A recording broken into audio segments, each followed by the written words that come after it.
ఈశ్వరుడు సర్వశక్తి సమన్వితుడు కనుక సంకల్పం చేయటం, సృష్టి చేయటం, నానా రూపాలు కలిగించటం అంతా ఒక్కసారే ఏకకాలమునందే అయినాయని శృతి చెబుతుంది. అయితే మాయను ఎవరూ పుట్టించలేదు. ఈ మాయ ఎలా వచ్చింది అనగా, బ్రహ్మము ఎప్పుడు ఉందో మాయ పక్కనే నీడగా ఉంది. శరీరము కదిలితే మాయ కదులుతుంది, లేనిచో మాయకు సొంతంగా కదులుటకు శక్తి లేదు. అందువలన మాయ బ్రహ్మంలో కలిసి ఉంది కాబట్టి మాయకు శక్తి వచ్చింది. ఈ మాయ బ్రహ్మమునకు ఛాయారూపము. ఈ బ్రహ్మశక్తిని పునికి పుచ్చుకున్నది మాయ. పరబ్రహ్మం జగత్తును సూక్ష్మరూప ప్రపంచంగాను స్థూలరూప ప్రపంచంగాను కావాలి అని సంకల్పించుకొనగానే సంకల్పమే యోగమాయగా ఆవిర్భవించింది. ఇద్దరూ కలిసి జగత్తును సృష్టించినారు. అందువలన ఈ జగత్తు సంకల్ప స్వరూపమైనది. సంకల్ప స్వరూపమే కాని జడస్వరూపము కాదు. సంకల్ప రూపము ఎలా అనగా, మానవుల ఊరక కూర్చొని ఊహతో గాలి మేడలు కడుతుంటారు. నిద్రపోయిన తరువాత మనసు ఊరక ఉండలేక స్వప్నము కంటుంది. బ్రహ్మాండమైన జగత్తును సృష్టించుకొని తాను ఒక పాత్రధారి అయి దానిలోనే తిరుగుతూ తాను సృష్టించుకున్న స్వప్నాన్ని చూసి సంతోషము భయము చెందుతూ సుఖదుఖములు అనుభవించుచు అదే నిజమనుకొనుచు తాను సృష్టించుకున్న దానిని తానే చూసి భ్రమ చెందుతూ ఉన్నది. ఇంతలో మెలకువ రాగానే మాయమైపోయినది. తన సంకల్పమే పంచభూతములు, సర్వజీవులు, నదులు, నిధులు, సముద్రములు, సూర్యచంద్రులు సర్వము మనసు భ్రమించిన కారణంగా పంచభూతములతో సహా సృష్టి అయినది. అదే స్వప్నమైనది. మెలకువతో సర్వము శూన్యమైనది. స్వప్న సృష్టిలో మనసుకు ఉన్న చైతన్య శక్తి ప్రతి వస్తువులో ఉన్నది కాబట్టి అక్కడ వస్తువులన్నీ ప్రాణముతో ఉన్నట్లుగా వ్యక్తమవుతున్నవి. అలాగే భగవంతుని సంకల్పమే మాయాభ్రమగా సృష్టి జరిగినది. ఆ మాయయే భ్రమగా జగత్తును ఆడిస్తుంది. స్వప్న సంకల్పమే మాయ. ఆ మాయా భ్రమయే స్వప్న జగత్తును ఆడిస్తుంది. అలాగే బ్రహ్మమునకు సంకల్పమే మాయ, మాయయే భ్రమ. ఆ మాయా భ్రమయే జాగ్రత్త జగత్తును కదిలించి ఆడించుచున్నది. అనగా మాయాభ్రమ చేత దానికదే కదులుతుంది. శుద్ధ చైతన్యము బ్రహ్మము, మలిన చైతన్యము ఈశ్వరుడు. మాయాభ్రమతో ఉన్న చైతన్యము జీవుడు. అందువలన జీవునిలోనూ ఆత్మ చైతన్యం ఉంది. కానీ అది కంటికి కనిపించనంతగా ఉంది, శక్తిహీనంగా ఉంది. ఏలాగుననగా సూదంటురాయి అంటే అయస్కాంతము ముందు ఇనుప చీలలు కదిలాడుచున్నవి. సూదంటురాయి శక్తి వలన కదిలాడుచున్నవి. అయితే ఇనుప ముక్కలు కదులుతున్నవి, కానీ వాటికి సూదంటురాయి శక్తి లేదు. సూదంటురాయిని తాకిన తరువాత ఇనుప ముక్కకు సూదంటురాయి శక్తి వస్తుంది. అలాగే మాయాభ్రమతో ఉన్న చైతన్యము కాబట్టి జీవునికి సర్వాతీత శక్తి లేదు.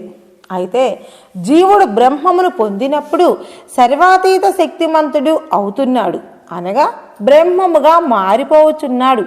అందువలన జీవుడు బ్రహ్మస్వరూపుడే కాని మాయాధీనుడు కాడు. బ్రహ్మ చైతన్యము ఎప్పుడూ ఉన్నదే, జీవుడు ఎప్పుడూ ఉన్నవాడే. జీవునికి అజ్ఞానంతో కూడుకున్న భ్రమలు ఎన్నో కలుగుచున్నవి కాబట్టి జీవాత్మయైనాడు. వీటి అన్నింటినీ వదులుకున్ననాడు పరమాత్మ అవుతాడు. బ్రహ్మ సంకల్పం మాయ అన్నారు కదా, ఆ పరమాత్మ సంకల్పం మాయ ఎలా అవుతుంది అనగా, ఎండమావిలో నీళ్లు పారుచున్నట్లే తెప్పల తెప్పలుగా పోవుచున్నట్లే కనపడుతుంది కదా. అక్కడ నీళ్లు లేవు, పారిపోనూ లేవు. దాహ పీడితుడు ఎండమావిని చూచి నీళ్లని భ్రమించి పరిగెడుతున్నాడు, కానీ అక్కడ నీళ్లు లేవు. ఇంకొంత దూరంలో కనపడుచున్నవి, అక్కడా నీళ్లు లేవు. ఇలా తిరిగి తిరిగి ఎక్కడా నీళ్లు లేకపోయేసరికి నేను భ్రమపడి పరిగెత్తినాను, ఎక్కడా నీళ్లు లేవు, ఇదంతా మాయగా ఉందే అనుకున్నాడు. తనకు ఇది మాయ అని ఎవరూ చెప్పలేదు, తానే ఊహించుకొన్నాడు. ఇది మాయ కావున నీళ్ల కోసం పోయేటప్పుడు నీళ్లని భ్రమించి పోయినాడు. తిరిగి తిరిగి ఇది మాయగా ఉంది, నీళ్లు లేవు, పాడు లేవు అనుకున్నాడు. మరి ఈ మాయ అన్న పదాన్ని ఎవరూ సృష్టించలేదు, తానే ఈ మాయ పదాన్ని సృష్టించుకున్నాడు.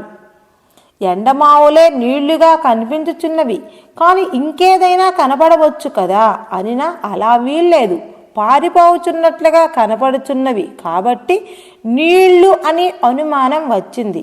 అందువలన నీళ్లు అనుకోవలసిందే, కానీ వేరే వస్తువుగా ఊహించుటకు వీలు లేదు.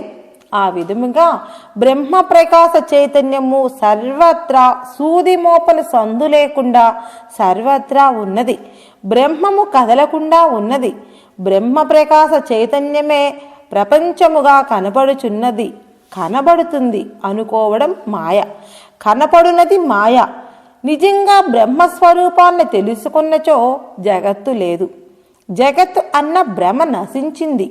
నీళ్లు అన్న భ్రమ దగ్గరకు పోయి చూస్తే నీళ్లు లేవు.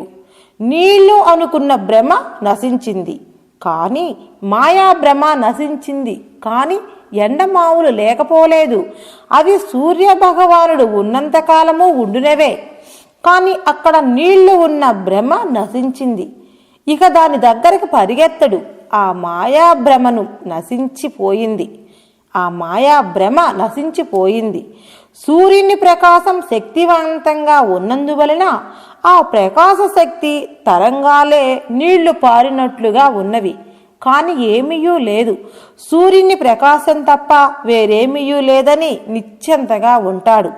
అలా బ్రహ్మ ప్రకాశ చైతన్యమే జగత్తుగా మారుతుంది అని విచారణ చేసిన వానికి తెలుస్తుంది. ఎండమావిలో నీళ్లు ఉన్నవని పరిగెత్తి లేవని తెలుసుకున్నట్లుగా ఆత్మ విచారణ చేసి ఇదంతయు మాయాభ్రమ అని తెలుసుకొనుచున్నాడు. ఇక దాని జోలికి పోడు. శరీర తాపత్రయానికి, కోరికలకు, సంసార సంపాదనకు పరిగెత్తడు.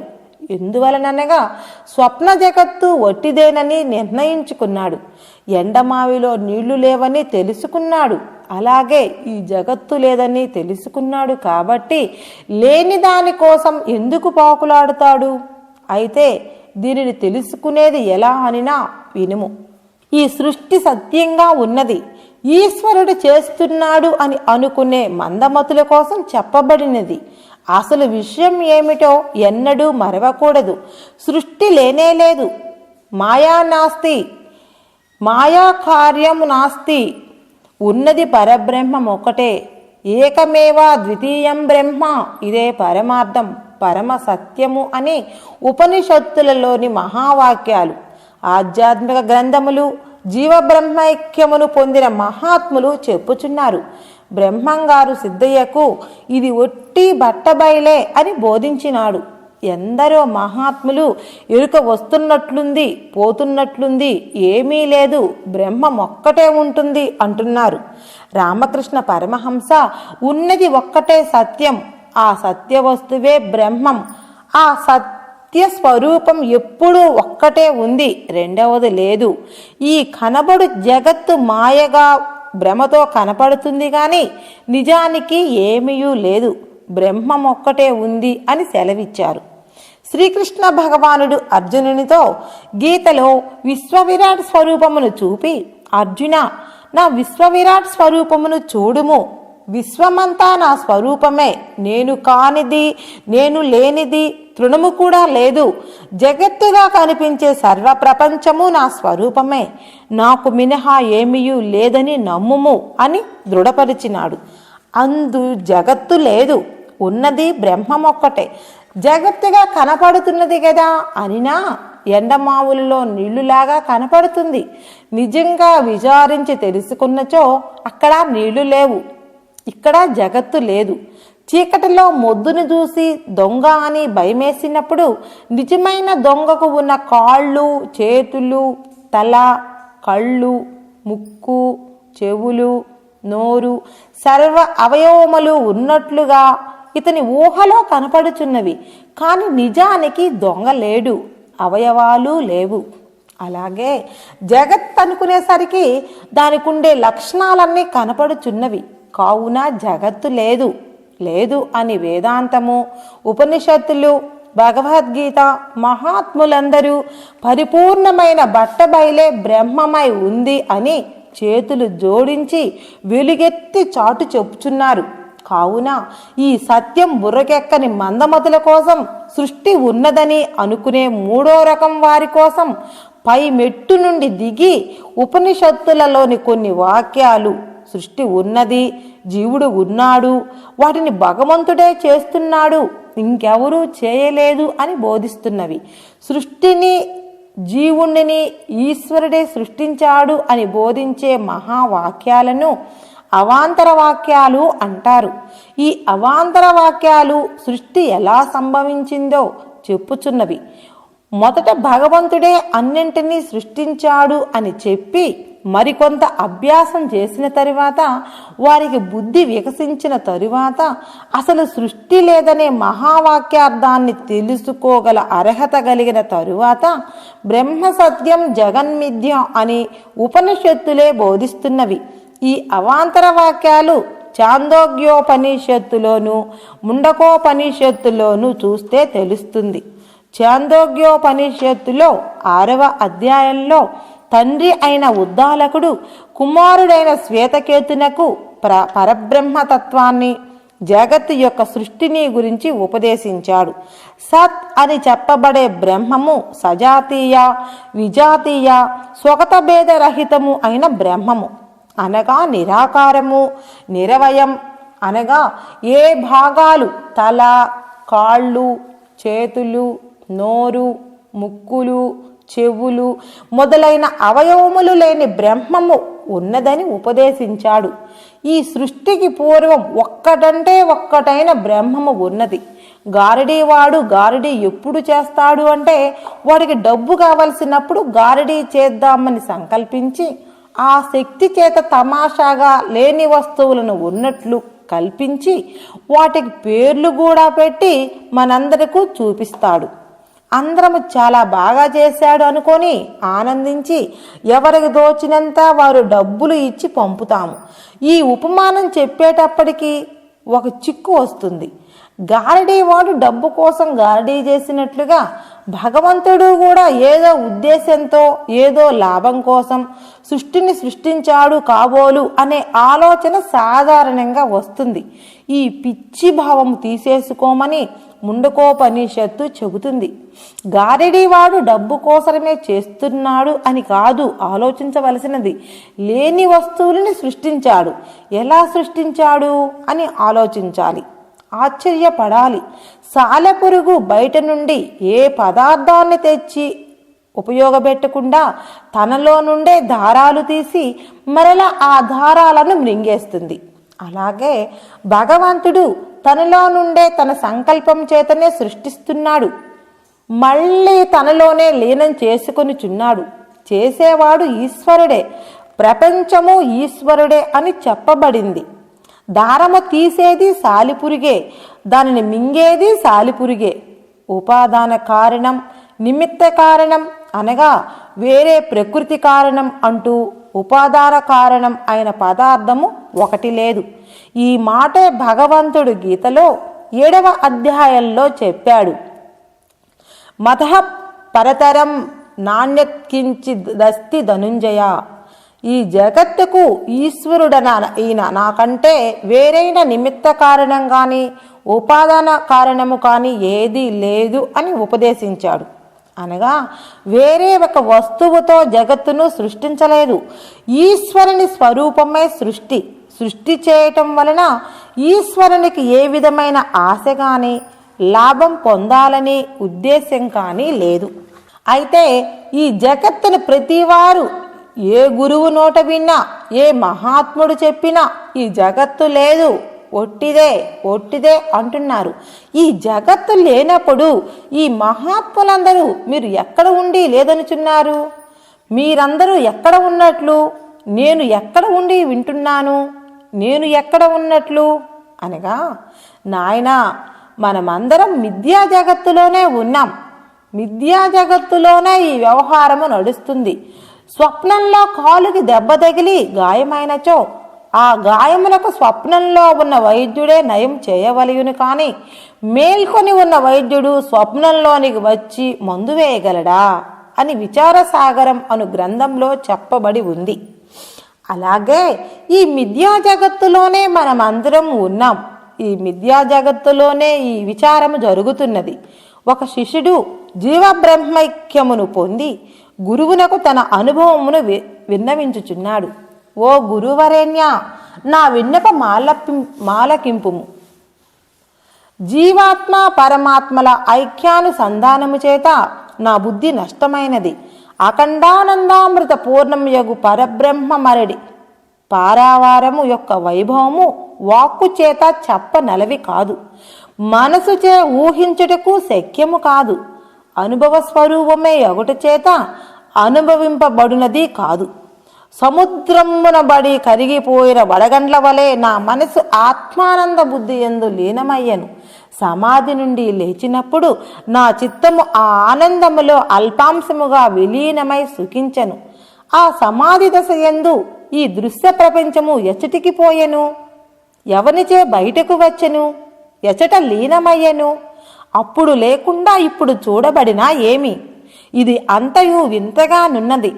బ్రహ్మమరడి మహాసముద్రమున అఖండానందామృత పరిపూర్ణమై ఉండగా ఇకన గ్రహింపదగినది కాని విడువదగినది కాని బ్రహ్మ విలక్షణమైనది ఎద్దీనూ లేదు.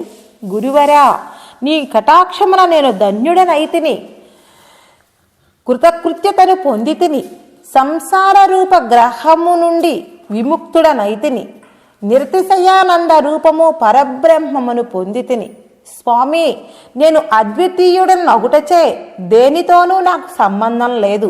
పరిపూర్ణుడను, నాకు అస్తపాదాద్వయములు లేవు, స్త్రీ పురుషాది లింగ చిహ్నములు లేవు. అజుడనగు నాకు నాశము లేదు. సంకల్ప వికల్ప రహితుడనైతిని, అంతటను పరిపూర్ణుడనైతిని. తాపత్రయ రహితముగా ఆనంద పరిపూర్ణుడనై సనాతనుడనైతిని. నేను ఈ స్థూల ప్రపంచముగాను సూక్ష్మ ప్రపంచమును కాను.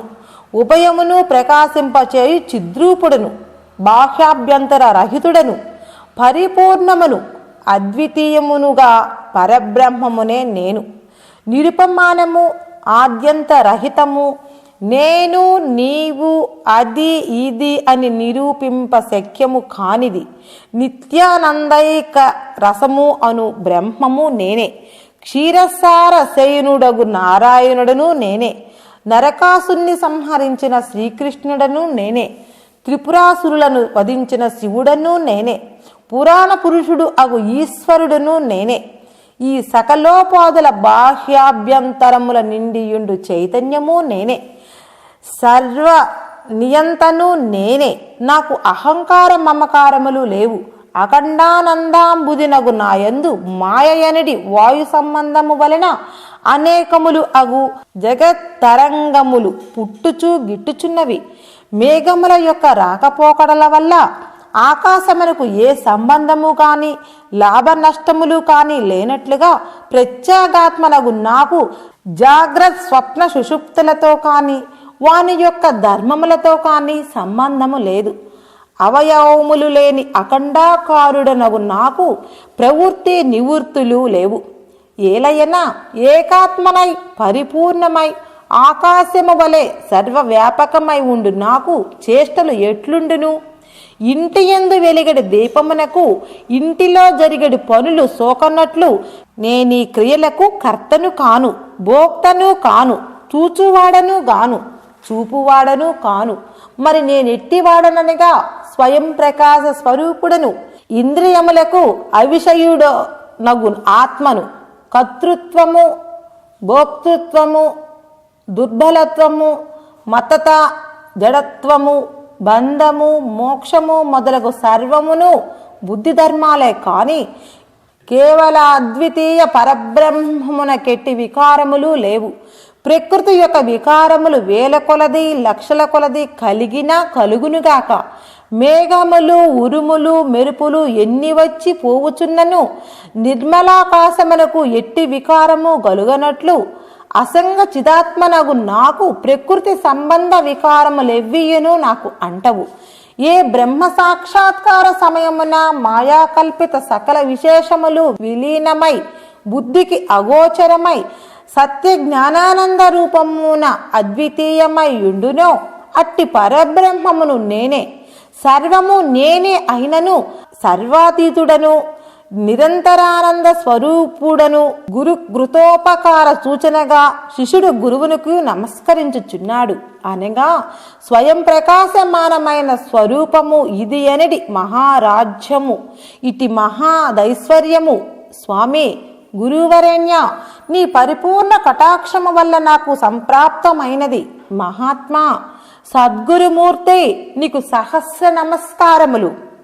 శిష్యుడు బ్రహ్మస్వరూపుడు అగు గురువునే విశ్వరూపుడుగా నుంచి నమస్కరించుచున్నాడు.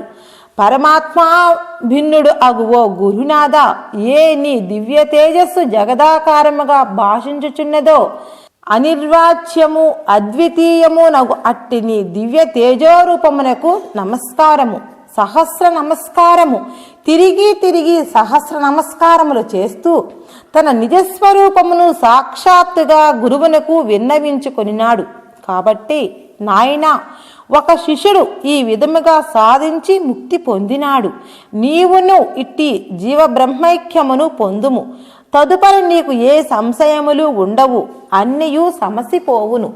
అంతట నీవు గురువును అడగనక్కరలేదు, ఆయన నీకు చెప్పనక్కరలేదు, నీవు విననక్కరలేదు. గురు శిష్యులిద్దరూ ఒక్కటైన బ్రహ్మముగా నుందురు. నిన్ను నీవు తెలుసుకొనుటకు ప్రయత్నం చెయ్యి. నీవు శరీరము కాదు, జీవుడవు కాదు, మనస్సు బుద్ధి కాదు, ఉచ్ఛ్వాస నిశ్వాస నీవు కాదు. అది ముందే చెప్పుకున్నాం. ఇప్పుడు నీవెవరివో తెలుసుకొనుము. శరీరము సంసారము జగత్తు మిథ్య అని తెలుసుకున్నాము కదా. ఇప్పుడు నీవెవరివో తెలుసుకొనవలయను. శరీరము నీది కాకపోయినా శరీరములో ఉండే తెలుసుకోవలయను. శరీరాన్ని చెడకుండా పోషించుకుంటూ శరీరము నాది కాదని నిర్ణయం చేసుకొని ఆత్మస్వరూపుణ్ణి నేనని మనస్ఫూర్తిగా నమ్మి శరీరము నాది అన్న మమకారము వదిలిపెట్టవలయను. కోరికలను త్రుంచివేయవలయను.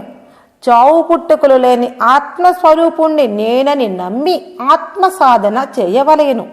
ఎంత చెప్పినా ఎంత విన్నా ఆశలు కోరికలు వదిలిపెట్టడం లేదే. ఏమి చేయమందువేమో.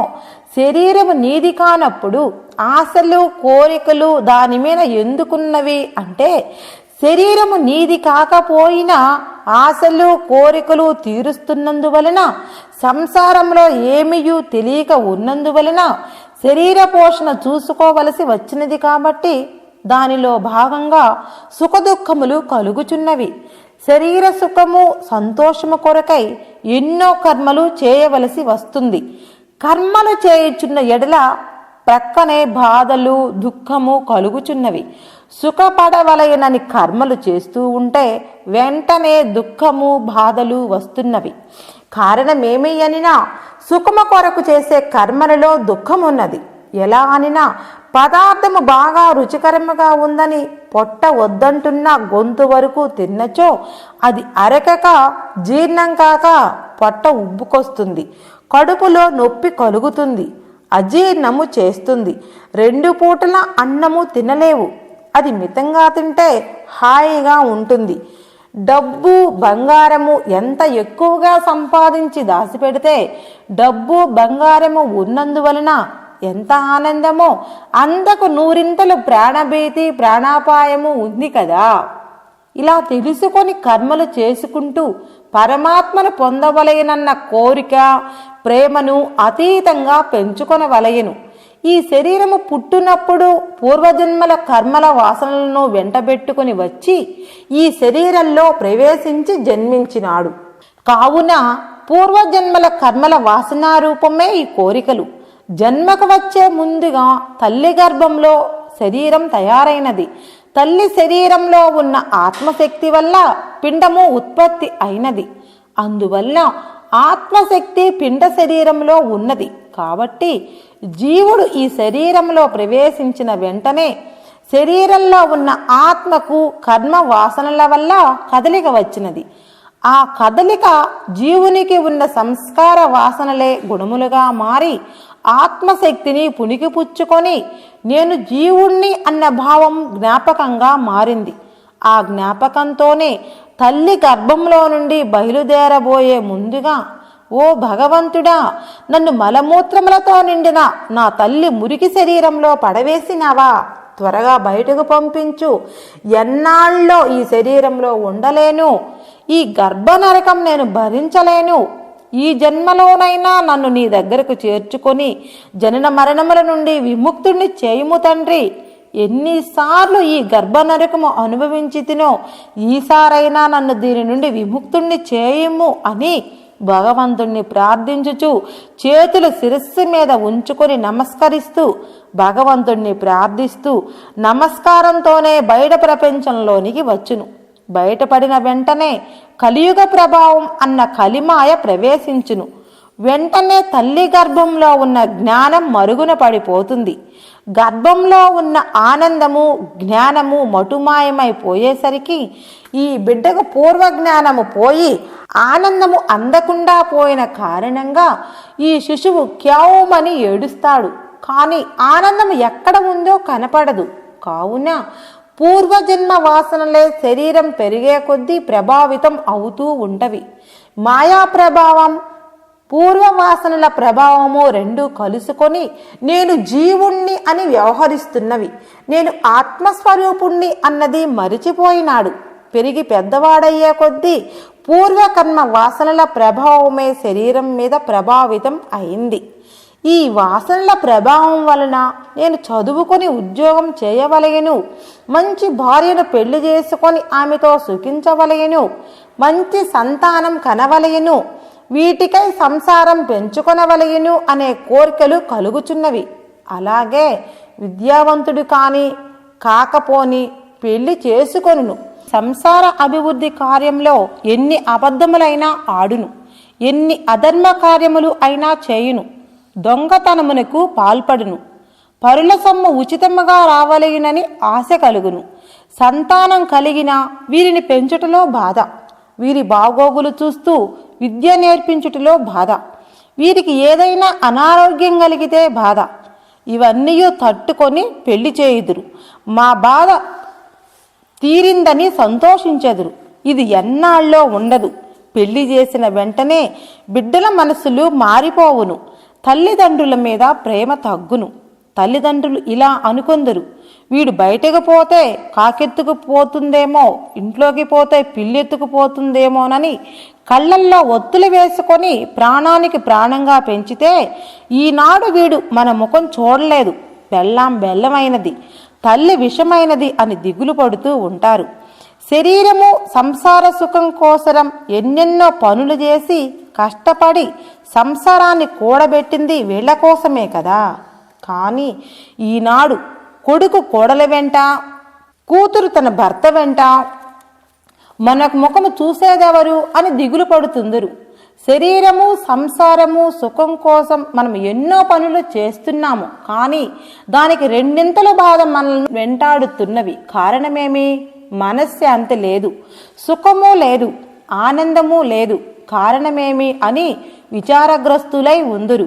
భార్యలో ఆనందము ఉందని, ఆమెతో ఆనందంగా కాలం గడపవచ్చునని వివాహమాడితే ఆమెను సంతోషపెట్టలేక, ఏమి చేస్తే సంతోషపడుతుందో తెలియక, ఆమె కోరింది ఇవ్వలేక, ప్రపంచ పరిస్థితులలో ఆమెను కాపాడుకోలేక అది ఒక బాధ. పిల్లలను పెంచటం, వారిని పెద్దవారిని చేసి వివాహములు చేయునప్పుడు పెద్ద బాధ. తరువాత వారు సరిగా చూడలేదని బాధ. ముసలితనంలో ఎవరు చూస్తారోనని బాధ.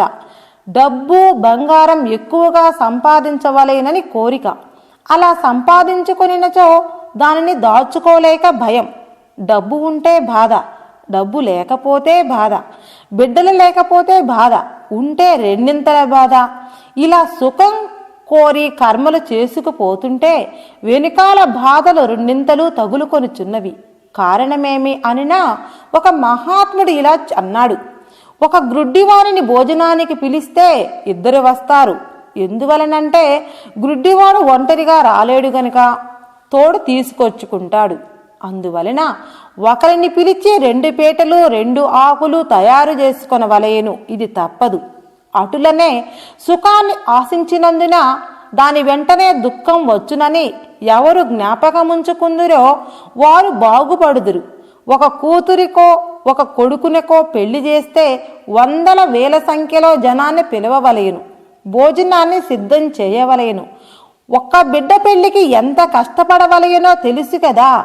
ఒక దొంగతనం చేస్తే వెంటనే 4 పోలీసులు తయారై జైల్లో పెట్టి నల్లగొడతారు. కావున ఎవరైనా వివేకం కలిగిన వారు శరీరమునకు ఎంత సుఖము కావలేనో, సంసారమునకు ఎంత డబ్బు అవసరమో తెలుసుకొని దానికి అనుగుణ్యంగా మితిమీరకుండా నడుచుకొనుచు బాధలు కష్టములు తగ్గించుకొనుచున్నారు. పెద్ద పెద్ద బాధలు కష్టములు వారి వెంట పడవు. కావున సుఖం వెంట దుఃఖము ఉన్నదని జ్ఞాపకం ఉంచుకోవలేను. మానవుడు కష్టములు వచ్చినప్పుడు భరించలేక దేవునికి ఇలా చెప్పుకొనుచున్నాడు, ఓ భగవంతుడా, నాకెందుకు ఈ కష్టములు ఇచ్చావు? నేనేమి ద్రోహం చేశాను? నేనేమి పాపం చేశాను? అయినా ఒక్కసారే ఇన్ని కష్టములు ఇవ్వవలయునా? నిన్నెప్పుడూ మరువలేదే, నీ పూజలు చేస్తూనే ఉన్నానే, అయినా కష్టములకు అంతులేదా? నేను నీకు కనిపించలేదా? నన్ను మరిచిపోయినావా? అసలు నువ్వు ఉన్నావా? అసలు నువ్వు సత్యమైన దేవుడివేనా? నా మొర నీకు వినిపించలేదా అంటూ దేవుడి మీద నిష్ఠూరాలాడుతూ ఉంటారు. దేవుడు ఇలా అనుకునిచున్నాడు, ఓరి పిచ్చి నా భక్తులారా, ఈ కష్టములు నేను ఇవ్వలేదు, మీరు కొని తెచ్చుకున్నారు.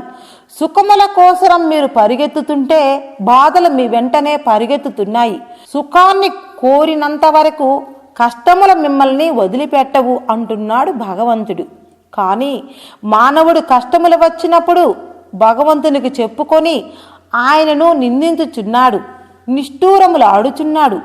కానీ సుఖము సంతోషము ఆనందము కలిగినప్పుడు, ఐశ్వర్యము పెరిగినప్పుడు భగవంతునితో, ఓ భగవంతుడా, ఎంత సుఖమునిచ్చినావయ్యా, ఎంత ఐశ్వర్యమునిచ్చినావయ్యా, దయామయుడవయ్యా, కరుణామయుడవయ్యా, నిన్ను తలుచుకున్న మాత్రాన, గోరంత పూజలు చేసినంత మాత్రాన ఎంత ఐశ్వర్యం ఇచ్చినావయ్యా, అల్ప సంతోషివి, ఆనందమయుడవు, ఓ భగవంతుడా, నీవిచ్చిన భార్యాబిడ్డలు ఎంత మంచివారిగానో ఉన్నారు, భగవత్స్వరూపుల్లాంటి తల్లిదండ్రుల గర్భంలో పుట్టించినావు, నేనెంతో నీకు రుణపడి ఉన్నాను, ఈ ఐశ్వర్యమంతా నీవిచ్చినదే కదా తండ్రి అని ఒక్కసారైనా భగవంతుడికి చెప్పుకున్నావా? లేదు కదా. తన సుఖములు అన్నింటినీ తన దగ్గరే దాచిపెట్టుకోవాలి. ఎంత డబ్బు ఉన్నా, బంగారం ఉన్నా, ఎంత ఐశ్వర్యం ఉన్నా ఎవ్వరికీ తెలియనివ్వడు. తుదకు దేవునికి కూడా తెలియనంతగా దాచుకుంటాడు. బాధలొస్తే పోసగుచ్చినట్లుగా దేవునికి విన్నవించుకుంటాడు. సుఖం వస్తే నల్ల పోసంతైనా దేవుడికి చెప్పకుండా దాచుకుంటాడు. మానవుడు ఎంత స్వార్థపరుడో తెలుస్తుంది కదా. భక్తుడైన కుచేరుడు ఇచ్చిన పిడికెడు అటుకులకు ఎనలేని ఐశ్వర్యం ఇచ్చినాడు కృష్ణ పరమాత్మ. కుచేలుడు తిరిగి ఇంటికి వచ్చి ఈ ఐశ్వర్యమనంతయు చూచుకొని పెద్దగా దుఃఖితుడై, ఓ భగవంతుడా, చిన్ననాటి స్నేహితుడవని వైకుంఠవాసులైన శ్రీమన్నారాయణమూర్తివి శ్రీకృష్ణావతారంగా వచ్చావని నీ దర్శన భాగ్యం కోసం నేను వస్తే ఐశ్వర్యంలో మురిగి చావమని ఎనలేని ఐశ్వర్యమునిచ్చినావా? నా భార్య సంసార దరిద్రాన్ని భరించలేక నిన్ను అర్థించమని నీ దగ్గరకు పంపిస్తే ఇట్లానన్నా నీ దర్శన భాగ్యం అబ్బిందని సంతోషంగా వచ్చినాను. నీ దివ్యమంగళ స్వరూపాన్ని దర్శించిన తోడనే సర్వస్వము మర్చిపోయినాను. నా భార్య చెప్పిన దారిద్ర్య బాధను కూడా మర్చిపోయినాను. నీ దర్శన భాగ్యంతో నా కడుపు నిండిపోయినది. వైకుంఠ ప్రాప్తి కలిగినంత సంతోషంగా ఉన్నాను. మహాపురుష, ఓ భగవంతుడా, నేనేమి నేరం చేశాను? నిన్ను మరవకుండా నీ నామం జపించటమే నా నేరమా? ఓ భగవంతుడా, నాకెందుకింత శిక్ష విధించినావు? ఈ భోగభాగ్యములు చూసి నా మనస్సు నిన్ను స్మరిస్తుందా? నిన్ను నేను ధ్యానించగలుగుదునా? నీ ఆనందము నాకుండునా? భోగభాగ్యములు కావాలైనని ఎన్నో పూజలు జపములు ధ్యానము చేసిన వారికి ఇచ్చుచున్నావు. నేను కోరకనే ఇచ్చినావు. నేను నీ సన్నిధి కావలేనని కోరుకునుచున్నాను కానీ భోగభాగ్యములు కావలేనని ఎన్నడూ కోరలేదే. ఎందుకిచ్చినావు? దీనిని చూచుకొని నిన్ను మరిచిపోవటం నీకిష్టమా? ఓ దయామయ, నన్ను పాప కూపములో పడవేయుట నీకు ధర్మమా అని ఇలా విలిపించుచుండగా కృష్ణ పరమాత్మ ప్రత్యక్షమై, నాయనా కుచేల, నీవిచ్చిన అటుకులు నన్నెంతో సంతృప్తి పరిచినవి. నీ తల్లి రుక్మిణి కూడా తిని ఆనందపడి ఆమెయే నీకింత ఐశ్వర్యమనిచ్చినది. దీనిని చూసి నీవు బాధపడవద్దు. నన్ను నిరంతరం స్మరించు వారిలకు ఐశ్వర్యము అనే మాయ వారినేమి చేయజాలదు. వారు ఈ మాయకు లోను కారు. అలాగే ఈ భాగ్యమునంతయు భార్యాబిడ్డలకు వదిలి నీవు ఎప్పటి వలె నిత్యంతగా నన్ను స్మరించుకుంటూ ఉండమని దీవించి అంతర్ధానమైనాడు. తరువాత కుచేలుడు మాత్రం ఎప్పటిలాగానే చినిగిన దుస్తులతోనే భగవంతుణ్ణి స్మరించుకుంటూ అవసాన కాలమున వైకుంఠ ప్రాప్తి పొందెను. అందుచేత మానవుడు స్వార్థబుద్ధిని వదిలిపెట్టి హృదయంలోనున్న ఆత్మస్వరూపమును ధ్యానించుచు తన నిజధామమును చేరవలయనని ధర్మశాస్త్రములు, వేదములు, ఉపనిషత్తులు, భగవద్గీత ఉపదేశించుచున్నవి. ఒక శిష్యుడు గురువుని అడుగుతున్నాడు, జీవేశ్వరులు వేర్వేరు స్వరూపములు కలవారా? ఈశ్వరుడు ఆకాశమందున్న చంద్రబింబముతో సమానం. జీవుడు జలముతో ఉన్న ఘటమందున్న బింబ సమానుడు. వేరువేరుగా కనపడుచున్నను ప్రతిబింబ చంద్రుడికి చలనాదులు, జలము కదులుటచే బింబము కూడా కదులుచున్నట్లుగా కనపడుచున్నవి. బింబభూతము అయిన ఆకాశము అందున్న చంద్రుడికి చలనాదులు లేవు. అటులనే జీవునికి గల సుఖదుఖములు ప్రకృతి వల్ల కలిగినవి, ఈశ్వరునికి లేవు. కనుక జీవుడు ప్రతిబింబ సమానుడు కనుక మిథ్యగా ఉన్నాడు. ఎందువలన మిథ్యగా ఉన్నాడు అనినా, కుండలో నీళ్లు పారబోసినచో ప్రతిబింబ చంద్రుడు కుండలో కనిపించడు. ఆకాశం నందున్న చంద్రుడు నిశ్చంతగా నిక్షేపంగా ఉన్నాడు. గురువర్య, ఆత్మయందు ఆరోపింపబడిన కర్తృత్వము, భోక్తృత్వము నిజమా? నిర్మలము అయిన తెల్లని స్ఫటికమందు ఎర్రని మంకెన పుష్పము యొక్క రంగు స్ఫటికం యందు ఎర్రగా కనిపించుచున్నది. నిజముగా స్ఫటికము ఎర్రగా లేదు కదా. అటులనే జీవధర్మములు ఆత్మకి లేవని తెలియవలయను. శరీరత్రయమందున్న జీవునికి వానితో సంబంధం ఉన్నదా? మఠాకాశము, ఘటాకాశము, మహాకాశ దృష్టాంతము చేత శరీరత్రయమందున్న జీవునికి శరీరత్రయ సంబంధము లేదు. బాహ్యముగా మఠము, ఘటము అని పేర్లే గాని వాటి యందున్న ఆకాశమునకు, మహాకాశమునకు భేదము లేదు. శరీరములు అనే ఉపాధిని విడిచిన వాడైనందున స్వరూప జ్ఞానము కలిగి జీవాత్మ పరమాత్మ అఖండాకారము కలిగియుండును. కారణరూపము అయిన పరమాత్మకు జగద్రూపము అయిన వికారత్వము కలదా? బంగారంతో చేయబడిన నగలు అనేక రూపములుగా ఉన్నను బంగారము ఒకే రూపముతో ఉన్నట్లుగా జగత్తుకు వికారములు, మార్పులు ఉన్నవి. కానీ జగత్తుకు కారణము అయిన ఆత్మదేవునికి ఏ వికారములు, మార్పులు లేవు. సర్వదా ఒకే స్వరూపముతో నుండును. ప్రత్యక్షముగానున్న జగత్తు కార్యముగాను, పరమాత్మ కారణముగాను ఉండగా పరమాత్మ కన్నా జగత్తు వేరుగానున్నది కదా. మరి ఈ జగత్తు నిజమా కాదా? ఎల్లప్పుడూ త్రాడుగానే ఉన్నను అజ్ఞానమనే భ్రమచేత సర్పమని భయపడిపోయినాడు. విచారించి చూడగా సర్పభ్రమపోయి వాస్తవమైన త్రాడు జ్ఞానము దృఢమైనది. అప్పుడు సర్పభ్రమపోయి మిథ్య అయినది. పాము లేదు, త్రాడే ఉన్నది. ఆత్మానాత్మ విచారము లేనంత వరకు జగత్తు సత్యముగా తోచును. విచారించి చూసిన కార్యరూపము అయిన ఈ జగత్తు యందు కారణరూపమగు ఆత్మయే అగుపడును. అప్పుడు జగత్తు కనిపించుచున్నను మిథ్యయే అని తోచును, లేనిది అని అర్థము. ఎండమావిలో నీళ్లు లేవని తెలుసుకున్న వానికి ఎండమావిలో నీళ్లు ఉన్నట్లుగా కనిపించినను అక్కడ ఏమీయూ లేదని తెలిసినందున ఎంత దాహమేసినను నీళ్ల కోసం పరిగెత్తడు. జీవుని సప్తావస్థలు. అజ్ఞాన లక్షణము అనగానేమి? వస్తువు యొక్క వాస్తవము తెలియకపోవడం వలన, అనగా ఆత్మ తనలో ఎక్కడ ఉన్నది, ఎలా ఉన్నది, దానిని తెలుసుకోవలెనన్న జ్ఞానము లేకపోవటం. బ్రహ్మ వస్తువు అనేది ఒకటి ఉన్నదా, దానిని విచారణ చేయకుండా అసలు దాని మీద ధ్యాసే లేకుండా అజ్ఞానం అనబడును. ఆవరణ లక్షణము అనగానేమి? తమకు తోచినట్లు మాట్లాడటం, దేవుడు లేడు, దేవుడుంటే ఎందుకు కనబడడు, దేవుణ్ణి ఎవరైనా చూసిన వారున్నారా, ఉంటే చూపించమను చూద్దాం, కాబట్టి దేవుడు లేనే లేడు అనే విపరీత వ్యవహారం ఆవరణ లక్ష్యము. విక్షేప లక్షణం అనగానేమి? ఒక వస్తువును మరొక వస్తువుగా తెలుసుకొనుట. ఆత్మస్వరూపంగా ఉన్న జీవుని ఆత్మ కాకుండా జీవునిగానే తెలుసుకొనుట.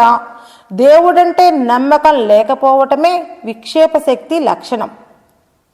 పరోక్ష జ్ఞాన లక్షణం అనగానేమి? పరోక్ష జ్ఞాన లక్షణం అనగా చరాచర సకల జగత్తు బ్రహ్మస్వరూపమనియు వేదములు, ఉపనిషత్తులు, భగవద్గీతాది గ్రంథముల చేత, ఇతర మహావాక్యముల చేత బ్రహ్మమున్నదని తెలుసుకొనుట, అనగా దేవుడున్నాడన్న నమ్మకం పరోక్ష జ్ఞాన లక్షణం. అపరోక్ష జ్ఞాన లక్షణం అనగానేమి? తత్వమస్యాది రూపాదిష్టములు అగు మహావాక్యముల చేత తన ఎందుగల చిస్వరూపుడు అగు సాక్షియే తన నిజరూపమనియు, చిదాభాసుడు అగు జీవుడు సాక్షి ప్రతిబింబముగను మిథ్యారూపమనియు, నేను అని వ్యవహరించుచున్న సాక్షియగు తానే బ్రహ్మస్వరూపమని తెలుపుతున్న మహావాక్యార్థము వల్ల కలిగిన జ్ఞానం అపరోక్ష జ్ఞానం అనబడును. ఎచటనో ఉన్నది పరోక్షమనియు, తన ఎదుట ఉన్నది అపరోక్షమనియును పేర్లు. దేహేంద్రింద్రియాదులకు గ్రహణ శక్తిని కలుగజేసే ప్రజ్ఞానమే బ్రహ్మస్వరూపముగాన బ్రహ్మ సాక్షాత్కారము అపరోక్ష జ్ఞానం అనబడును. శోక నివృత్తి లక్షణం ఎట్లనగా?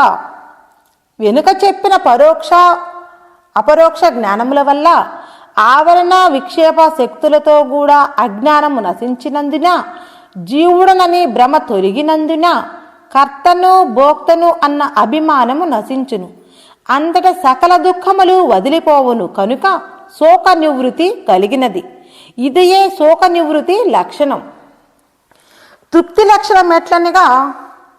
జనన మరణ పుణ్య పాప విధి నిషేధ కర్మానుగుణ కర్తృత్వము భోక్తృత్వము సకల సంసార జ్ఞానము నశించినందున సిద్ధరూపుడు అగు తాను నిత్యరూపుడు అనే జ్ఞానము ఉదయించినందున నిరంకుశము అయిన తృప్తి కలుగుతుంది. ఇది అంతము లేని తృప్తి. లోకమున ఉన్న తృప్తులు అంతము కలవి కావున ఆత్మచింతన ఇలా చేయవలెను.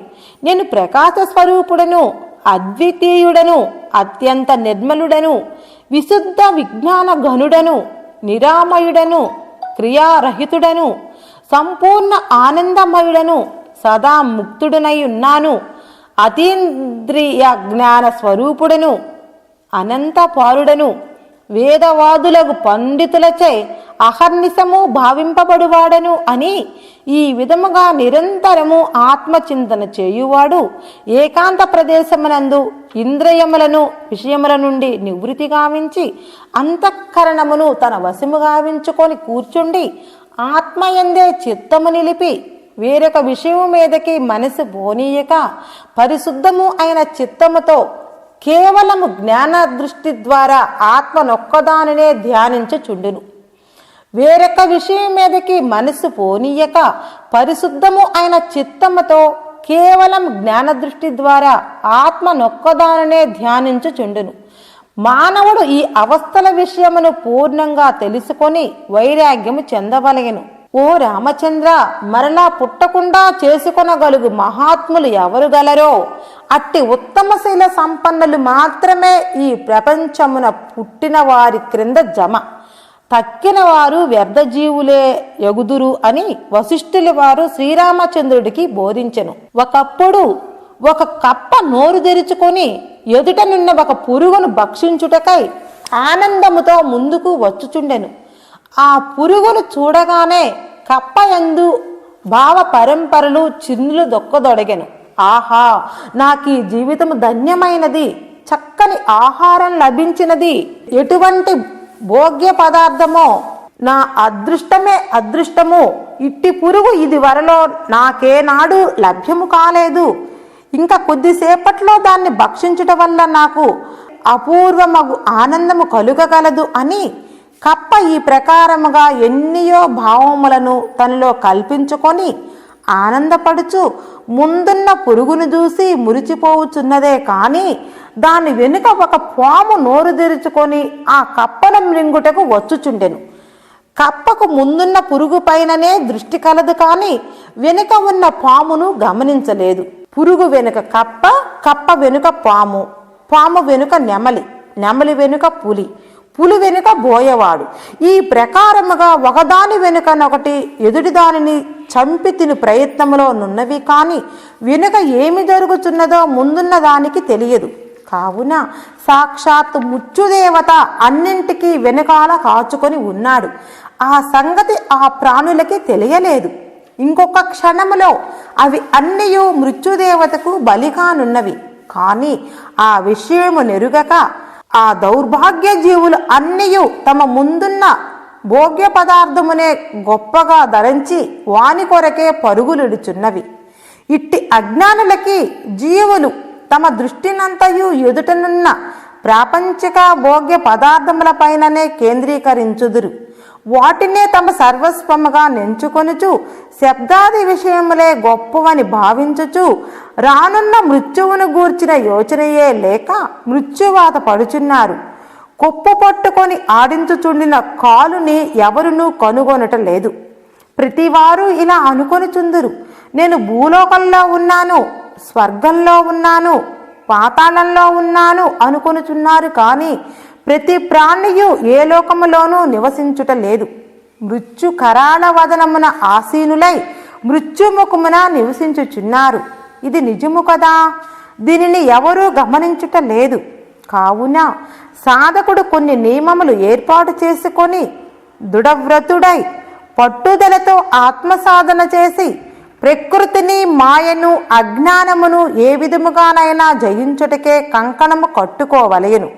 కాబట్టి ముముక్షువులు సద్గురువు పైన, సర్వేశ్వరుడి మీద అచంచల విశ్వాసము, అతీతమైన పరాభక్తి కలవారై అమూల్యము అగు ఈ మానవ జీవితము ఒక్క క్షణమైనను వ్యర్థము చేయక గురుముఖమున ఆత్మతత్వమును, ఆత్మస్వరూపమును గుర్తెరిగి ఆత్మ సాధన, ఆత్మ ధ్యానము చేసి ఆత్మ సాక్షాత్కారమును పొందవలెను. కాలము అన్నింటినీ మృంగివేయుచున్నది. ముముక్షువు కాలాతీతము అయిన ఆత్మ సాక్షాత్కారమును పొంది బ్రహ్మైక్యమును పొందినచో కాలమును తాను మృంగివేయగలడు. అట్టి తరి అమరుడు అగు తను మృత్యువు ఏమి చేయగలదు? కాలకాలుడు అగు తన్ను కాలము ఏమి చేయగలదు? ఓ జనులారా, ఓ భగవంతుని బిడ్డలారా, ఓ ఆత్మస్వరూపులారా, ప్రకాశవంతమై దేదీప్యమానమై అజ్ఞాన రూప తమస్సునకు ఆవలనున్నట్టి మహాపురుషుని, మహాశక్తిని, మహా తేజస్సును మేము ప్రత్యక్షంగా తెలుసుకొనగలిగితిమి, మీరును తెలుసుకొనవచ్చును. ఈ ప్రకారముగా లోకమునకు చాటి చెప్పేవారే మహా ఋషులు. వారు భగవంతుని ఎచ్చట కనుగొనగలిగిరి, బయట కాదు, లోపల తన శరీరములోనే, మట్టితో చేయబడ్డ శరీరములోనే ఆత్మరూప మాణిక్యమును కనుగొనిరి. పంచకోశములను బాగుగా వెతికి వెతికి గాలించి గాలించి ఆత్మదేవుని తెలుసుకొనిరి. కాని జనులీ రహస్యమును తెలుసుకునజాలక దేవుని కొరకై ఎక్కడెక్కడో వెతుకుచున్నారు, నలుమూలలా గాలించుచున్నారు. మనుషులకు తక్కిన వస్తువుల అన్నింటికంటే అతి సమీపముగా ఒక శక్తి కలదు, అదియే దేవుడు. ఓ జనులారా, మీ శరీరంలోని స్వయం జ్యోతియు సర్వసాక్షియు అయిన పరమాత్మ స్వరూపం వెలయుచున్నది. పాపము నశించిన వారు మాత్రమే అద్దానిని చూడగలరు, తక్కిన వారు చూడలేరు అని ఉపనిషత్తులు ఘోషించుచున్నవి. ఏ ఒకానొక ధీరుడో దృష్టిని లోపలకు మరల్చి బయటికి పోనీయకుండా ఆత్మను సందర్శించుచున్నాడు అని కఠోపనిషత్తు పలుకుచున్నది. కావున శరీరం లోపల వెతుకుటయే ఆత్మను పొందుటకు దివ్యమైన సాధనం, హృదయేశ్వరుని బడయుటకు చక్కని మార్గం. ఓ అర్జున, సమస్త జీవుల యొక్క దేహముల యందు వెలుగొందుచున్న దేహియగు ఆత్మ నిత్యమైనది, అది చంపబడదు. శరీరం అందున్నను ఆత్మ దేనిని చేయుట లేదు, దేని చేతను అంటబడుట లేదు. అన్ని ఉపాధులందును సాక్షి అయిన నేను ఆ ఆత్మను నేనే. శ్రీ శంకర భగవత్పాదాచార్యుల వారు చక్కని ఉపమానమును సెలవిచ్చిరి. ఒక కుండ, దానికి కొన్ని రంధ్రములు. రాత్రిపూట ఆ కుండలో ఒక దీపము వెలిగించినచో ఆ దీపపు కాంతి ఘటము యొక్క రంధ్రముల ద్వారా బయటకు గోచరించుచున్నది. అట్లే శరీరము ఒక ఘటము, ఇంద్రియములు రంధ్రముల వంటివి. శరీరమున యందు ఆత్మయను జ్యోతి కలదు. ఆ జ్యోతి యొక్క శక్తి ఇంద్రియముల ద్వారా ద్యోతకమవుతున్నది. ఏ శక్తి చేత కన్ను చూచుచున్నది, లోన ఉన్న ఆత్మశక్తి చేతనే చూచుచున్నది. అది ఏ ప్రజ్ఞ అన్నారు. ఆ ప్రజ్ఞయే ఆత్మ, ఆ ప్రజ్ఞయే బ్రహ్మము. ప్రజ్ఞానం బ్రహ్మ అని ఉపనిషత్తులు బోధించుచున్నవి గదా. ఆ ప్రజ్ఞ చేతనే ఇంద్రియములు వాని వాని వ్యాపారములను కొనసాగించుచున్నవి. ఏ శక్తి చేత కన్ను చూచుచున్నదో, చెవి వినుచున్నదో, ముక్కు వాసన చూచుచున్నదో, అది ఏ ప్రజ్ఞాన స్వరూపం యగు ఆత్మ. ఏ ప్రజ్ఞాన రూపం యగు పరమాత్మ దీపము యొక్క ప్రకాశముచే ఇంద్రియములు అన్నియు వాని వాని కార్యములు చేయగలుగుచున్నవో, వాని వాని శక్తులను ఉజ్జీవింపచేయుచున్నవో, ఆ ప్రకారము చేతనే ఈ జగత్తంతయు ప్రకాశించుచున్నది. ఆ జ్ఞాన భాస్కరుని ఉనికి చేతనే ఈ సూర్య భగవానుడు లోకమునందు తన దివ్య తేజస్సును ప్రసరింపజేయుచున్నాడు. దీనిని బట్టి దేవదేవుడు అతి సమీపమునందే శరీరం యందే ఆత్మరూపమున ప్రకాశించుచున్నాడు అని తెలియచున్నది. ఇక చింత ఎలా, దుఃఖమేలా? ఆనందమే జీవుని వాస్తవ రూపమై ఉంది. దుఃఖమునకి ఇక తావెచ్చట? అజ్ఞానమే దుఃఖమునకు తన యథార్థ స్వరూపము యొక్క పరిజ్ఞానలేమియే జీవుని ఏడుపుకు కారణం. మహాత్ముల యొక్క అనుభవపూర్వకము అయిన బోధల చేతను, శాస్త్ర ప్రమాణముల వలనను, గురువానుగ్రహము వలనను బహుజన్మల నుండి అజ్ఞానవశమున కొనసాగుచున్న పరితాపమును పారద్రోలాలి. ఎలా అనినా ముందుగా తెలుసుకొని ఉన్నాం. శరీరము, ఇంద్రియములు, మనస్సు, బుద్ధి, శ్వాస ఏది జీవుడు కాదని, ఆత్మ చైతన్యమునకు పూర్వజన్మ కర్మ వాసనలు, మోహము, కామము, కోర్కెలు మాయాభ్రమ చేత ఆవరించినందున ఈ మాయయే జీవుడునని వ్యవహరిస్తుంది. కావున జీవుడు అసలు లేడు అని నిర్ణయించుకున్నాం. దానిని స్థిరం చేసుకొని నేను జీవుడును కాదు, ఆత్మస్వరూపుడును అని నమ్మి ఆ ఆత్మ శరీరంలో ప్రకాశవంతముగా చైతన్యవంతముగా ఉంది కనుక దానిని తెలుసుకొనుటకు సద్గురువును ఆశ్రయించి ముందుగా వారు చెప్పిన ఆత్మతత్వాన్ని జ్ఞాపకంలో ఉంచుకొని దానిని తెలుసుకొనినట్టి సాధన చేయవలెను. కాబట్టి బాల్యము, యవ్వనము సాధన చేయుటకు చాలా అనుకూలమైనవి కనుక వార్ధాక్యమునందు ప్రతిబంధములు చాలా మెండుగా ఉండును. కావున శరీరమునందు జవసత్వములున్నప్పుడే ఆరోగ్యం క్షీణించక ముందే పరమార్థ సాధనను త్వరితముగా చేసి ఆత్మ సాక్షాత్కారము పొందవలేను. దీనిని పొందుటకు 3 గొప్ప సాధనలు ఉన్నవి. అవి ఏవి అనగా 1 కర్మవాసనాక్షయము, 2 మనోనాశము, 3 తత్వజ్ఞానము. మోక్షములకై ఎన్నో సాధనలు ఉన్నాయి. ఏ సాధన చేసినా ఎంతటి వారైనా ఈ 3ని జయించవలసినదే. మొదటిది కర్మవాసనాక్షయం. వాసన అనగా బహుజన్మార్జిత సంస్కారమని గ్రహించవలయను. ఆ సంస్కారము మంచిగానున్నచో సద్వాసన అనియు, చెడ్డగా ఉన్నచో దుర్వాసన అనియు చెప్పుదురు. మొదట దుర్వాసనలు పోగొట్టుకొనవలయును. మనము దుష్టకర్మలు చేయకుండా మనసుతో భగవన్నామమును లేక సద్గురువు ఇచ్చిన మంత్రమును ఏమరపాటు లేకుండా జపించుచుండిన ఎడల మంత్రంలో ఉన్న శక్తి మన శరీరంలో జీర్ణమవుతుంది. శరీరంలో మంత్రశక్తి నిక్షిప్తమయ్యే కొద్దీ శరీరము ఉత్తేజము పొందును, మనస్సు ప్రకాశవంతమవును. మనస్సుకు ఎన్నడూ లేని చైతన్య ప్రకాశము, ఎన్నడూ ఎరగని ఆనందామృతము అందును. కావున మనసు చైతన్య ప్రభావితమై ఆత్మానందమును అనుభవించుచు ఆ ఆనందంలో మునిగి తేలుచుండును. తరువాత మనసు ఏ దుష్కర్మల జోలికి పోదు, ఇంద్రియములను ఏ దుష్కర్మలలో ప్రవేశపెట్టదు. కొంతకాలమునకు దుష్కర్మల ప్రయత్నమే మరిచిపోవును.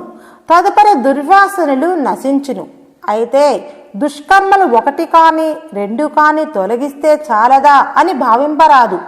అగ్ని కానీ, రుణము కానీ, వ్యాధి కానీ, వాసన కానీ కొంచెం మిగిలి ఉన్నను మరలా అవి క్రమేణా యథాప్రకారము పెద్దవి అగును, ప్రమాదమును కలుగజేయును. శ్రీకృష్ణ పరమాత్మ ప్రజహాతి యథా కామ సర్వా పార్థ అని చెప్పుటకు కారణం ఇదియే. కోరికలు అన్నీ సంపూర్ణంగా విడనాడినప్పుడే మనుజుడు స్థితప్రజ్ఞుడు కాగలడని, పరమశాంతిని బడయగలడని గీతాచార్యుడు నుడివెను. మనోనాశనమును గురించి విచారించదము. మనస్సు నశించిన ఎడల మిగులునదే ఆత్మ. అనేక జన్మల నుండి ఈ మనస్సు జీవునకు పెద్ద ప్రతిబంధకమైనది. తెరవేయబడినప్పుడు తెర వెనుకనున్న వ్యక్తి కనిపించనుట్లా రజస్తమో గుణములతో ఉన్న మనస్సు అడ్డుగా ఉన్నందున వెనుకనున్న పరమాత్మ మనుజునికి కానరాకయున్నాడు. మనస్సు అనున్నది ఒక ప్రత్యేక పదార్థము కాదు. అనేక జన్మల నుండి పేర్కొని ఉన్న వాసనలు, సంస్కారములు, సంకల్పములు, కోరికలు, అరిషడ్వర్గములు, రజోగుణము, తమోగుణము, అహంకారము ఇవన్నీ చేరి మనస్సు అను ఒక వస్తువుగా ఏర్పడినది. కోరికలు ఒక్కొక్కటిగా విచారించి తొలగించినచో తమోగుణ, రజోగుణము కోరికలు నశించగా మనసు దాని అంతట అదే నశించిపోవును. ఎలా అనగా చీపురు కట్టకు పేరు ఎలా వచ్చింది అంటే కొన్ని పుల్లలను చేర్చి కట్టగా దానికి చీపురు అని పేరు వచ్చినది. ఇప్పుడు చీపురు కట్టలో ఉన్న పుల్లలన్నీ ఒక్కొక్కటిగా పూర్తిగా లేకుండా తీసివేసినచో చీపురు కట్ట లేదు, చీపురు అన్న పేరు లేదు. ఇప్పుడు రెండో నశించిపోయినవి.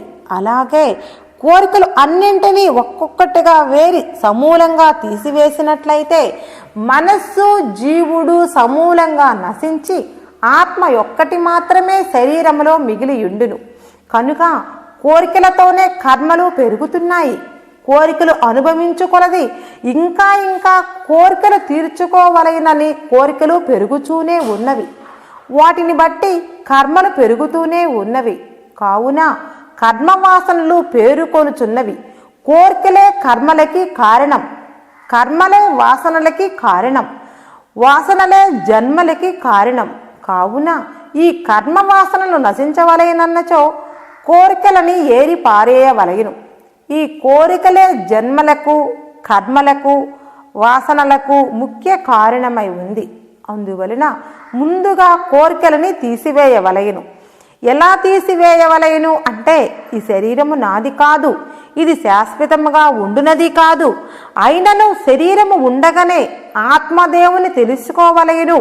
కనుక శరీరమును ఆత్మ సాక్షాత్కారము కొరకై శుద్ధముగా ఉంచుకొనవలెను. వ్యాధులు బాధలు రాకుండా కాపాడుకొనవలెను. అనేక రుచుల కొరకు ఆహారం తినకూడదు. రుచుల మీద కోరికలు పెంచుకొనకూడదు. లోక సౌందర్యమును చూచుటకు కోరికలు పెంచుకొనకూడదు. పేరు ప్రతిష్టల కొరకు కోరికలు పెంచుకొనకూడదు. శరీర అలంకారము కొరకు కోరిక పెంచుకోకూడదు. 10 మంది నన్ను గౌరవించవలెనన్న కోరిక ఉండకూడదు.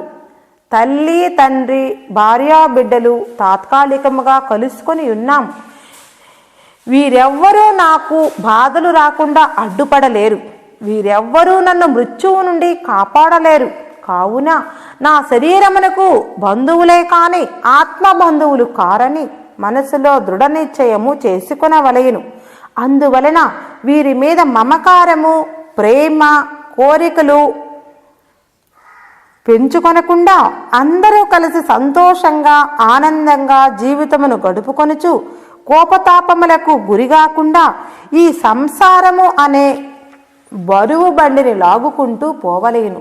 ఇలా సంసారమును లాగుకుంటూ పోతున్న కాలంలో ఎవరికి గడువు వచ్చిన రోజు వారు మిగతా వారిని వదిలేసి వెళ్ళిపోవుచున్నారు. పోయిన వారిని చూసి వారి కోసం దిగులు చెందకుండా ఇంకా కొన్ని రోజులకు మనకు కూడా గడువు తీరిపోతుంది కనుక మనము కూడా ఉండువారము కాదు కదా అని మనసులో నిర్ణయం చేసుకొని దిగులు విచారమునకు లోనుగాక ధైర్యముగా నిశ్చింతగా ఉంటూ ముందర చనిపోయిన వారి కోసం దిగులు పడక నాకును గడువు ఎప్పుడు వస్తుందో తెలియదు కనుక అది రాకముందే ఆత్మ సాక్షాత్కారమును పొందవలెనని తన శరీరము సంసారము తల్లి తండ్రి ధార పుత్ర ధనకనక వస్తువాహనాదుల మీద ఎంతెంత ప్రేమ మమకారము ఉన్నదో దానినంతయును భగవంతుడి మీద ఉంచి శ్రద్ధాభక్తులతో దేవుని ప్రార్థించుచున్న ఎడల దేవునికి దయగలిగి మన జన్మ కడతేర్చు బ్రహ్మస్వరూపుడు అయిన సద్గురువుని మనకి చూపించును. వారు శిష్యుని మనస్సును కోరికలు అన్నింటినీ నిగ్రహించినాడా లేదా, వీరి శరీరముతో సహా సంసారము మీద దారాపుత్ర ధనకనక వస్తు వాహనములు తాత్కాలికముగా ఉన్నవి కానీ ఇవి నిజము కాదు, నా శరీరము నిజము కాదు గనుక ఇవన్నీ నాకు నిజం ఎట్లా అవుతవి అని అన్నింటి మీద కోరికలు వదిలిపెట్టినాడా లేదా అని తెలుసుకొని ఇప్పుడు ముందుగా మనం కోరికలు అన్నింటినీ విడనాడవలెనని చెప్పుకొనుచున్నాము కదా. ఆ కోరికలు అన్నీ విడనాడిన వానిని సద్గురువు ఇంకా వీనిలో పచ్చి ఉందేమోనని కొంత పరీక్ష చేయును. ఆయన పరీక్షలో నెగ్గిన వానికి వారు సంతోషించి బ్రహ్మోపదేశము చేయును.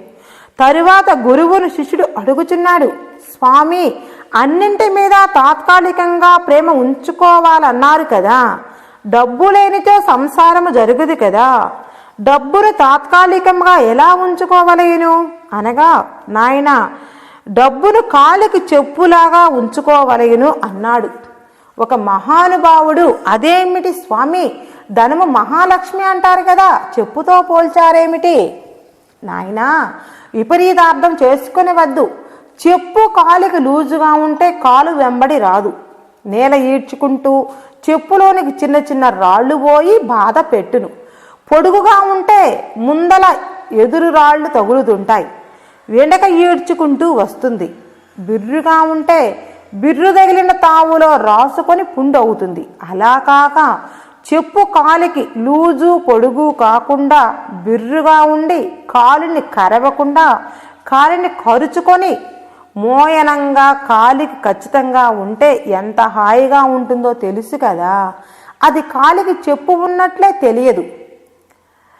అలాగే డబ్బు ఉండవలసిందే, వద్దు అని ఎవరూ చెప్పలేదు. అది మితిమీరకుండా చాలకుండా ఉండకూడదు.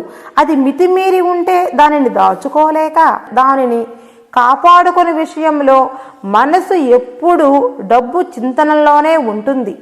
దానినే ఆలోచిస్తూ మనసులో దానినే ఎప్పుడూ జ్ఞాపకం ఉంచుకుంటుంది. డబ్బు చాలినంత లేనప్పుడు ఇంటి అవసరాలకు చాలక తిండి గుడ్డకు చాలక ఎప్పుడూ డబ్బు చాలినంత లేదే అని మనసు ఆ చింతనలతో ఉంటుంది.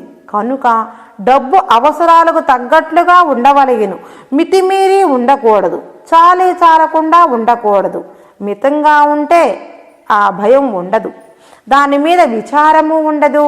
నీవు ఆత్మధ్యానంలో కూర్చున్నచో మనసు నిశ్చింతగా నీ ధ్యానమునకు అడ్డురాదు, ధ్యానము సక్రమంగా కొనసాగుతుంది.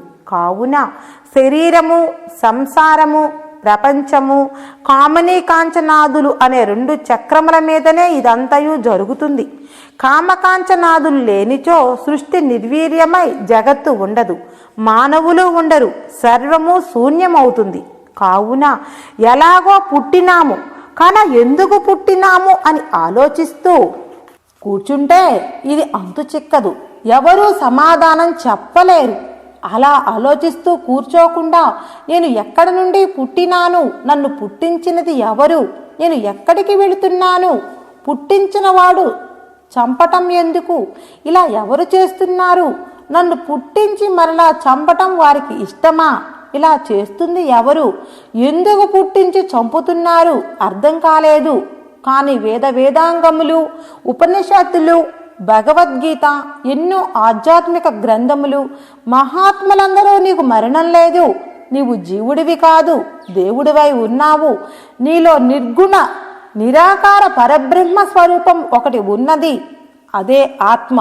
నీవు ఆత్మస్వరూపుడివే కాని జీవస్వరూపుడివి కాదు నాయనా. నీవు నీ నిజస్వరూపము అయిన ఆత్మని తెలుసుకోవలనచో స్వతహా నీవు తెలుసుకోలేవు. కనుక బ్రహ్మస్వరూపుడు అయిన సద్గురువు చెంత చేరి శ్రద్ధాభక్తితో సాష్టాంగ నమస్కారము చేసి వినయ విధేయతలతో వారిని నా జన్మ రహస్యము తెలిపి నన్ను జనన మరణము నుండి తప్పించు మహానుభావ, మహాపురుష, దేవాది దేవ అని ప్రార్థించినచో గురువు దగ్గరకు తీసుకొని తత్వబోధ చేయును. వారు చెప్పిన విధానంగా నియమనిష్టలు ఉండవలయను. ఆత్మ సాధన చేయవలయను. ఈ ఆత్మ సాధనకు ముందుగా మనస్సుని వశం చేసుకోవలయను. ఓ మనస్సా, పుట్టిన మొదలు చచ్చేంత వరకు విషయాదులలో ఆనందము ఉందని, ప్రపంచములో ఆనందమున్నదే అని పరుగెత్తుతూనే ఉన్నావు. ఒక్క ఆనందమన్నా, ఒక్క సంతోషమైనా నిన్నటిది ఈ రోజు లేదు. అది నిన్ననే మాయమైపోయింది. ఈ రోజుది రేపు ఉండదు. ఇది ఈ రోజే మాయమైపోతుంది. ఇలా ఏ రోజుకు ఆ రోజు ఆనందాలు అన్నీ మాయమైపోతూనే ఉన్నాయి. ఒక్కటైనా శాశ్వతంగా ఉన్నదా? లేదు. ఇలా పరిగెత్తి ఒకరోజు మరణించక తప్పదు. ఇలా పుట్టటం, శరీర సంసార సుఖాల కోసం పరిగెత్తటం, వీరిలో కొన్ని దుఃఖాలు బాధలు అనుభవించటం, మరణించటం, ఇంతేనా? ఇంకేమైనా ఉన్నదా? కానీ నా మాట విను, నా వెంబడిరా. నీకు చావు పుట్టకలు లేని శాశ్వత ఆనందధామమును అందించదనని మనసుకి బుద్ధి చెప్పవలెను. అందున విననట్లయితే సరే, నా మాట వినలేదు కనుక ఇక మీదట నీ మాట నేను వినను. నీ దారి నీది, నా దారి నాది. నీ ఇష్టం వచ్చిన పనులు నువ్వు చేసుకొనుము, నా ఇష్టం వచ్చిన ఆత్మ సాధన నేను చేసుకొనిదను అని నిర్ణయించుకొని మనసుతో కలవకుండా ధీరుడై వైరాగ్యము పూని ఆత్మ సాధనలో నిమగ్నుడైనచో మనసు మన ఇష్టం లేకుండా ఏమీ చెయ్యజాలదు, ఎక్కడికి పోజాలదు. మనసును నిగ్రహించే శక్తి మన దగ్గర ఉంది. దీనిని అందరూ తెలుసుకొనుట లేదు. ఈ కీలకం తెలుసుకున్నవాడు మనసుకి వాత పెడుతున్నాడు. చచ్చినట్లు మనం చెప్పినట్లు వింటుంది. మన ఆత్మ సాధన నిత్యంతగా కొనసాగించుకోవచ్చును. కానీ మనసును విడగొట్టుకొని అది చెప్పినట్లు మనం వినకుండా మనం చెప్పినది అది వినేటట్లుగా చేసుకోవలెను. ఇటువంటి వారు ఎక్కడో కోటికొక్కరు మాత్రమే ఉన్నారు. వారే మహాత్ములు, భగవత్ స్వరూపులు, పరబ్రహ్మ స్వరూపులై పరమ పదమును పొందుచున్నారు. మనము కూడా వీరిలాగా మనసును అరికట్టి పరమ పదమును పొందవలెను. ఇకన తత్వ విజ్ఞానము అనగా మనము ఉన్నదానిని ఉన్నట్లుగాను లేని దానిని లేనిదిగాను తెలుసుకొనుటయే జ్ఞానం.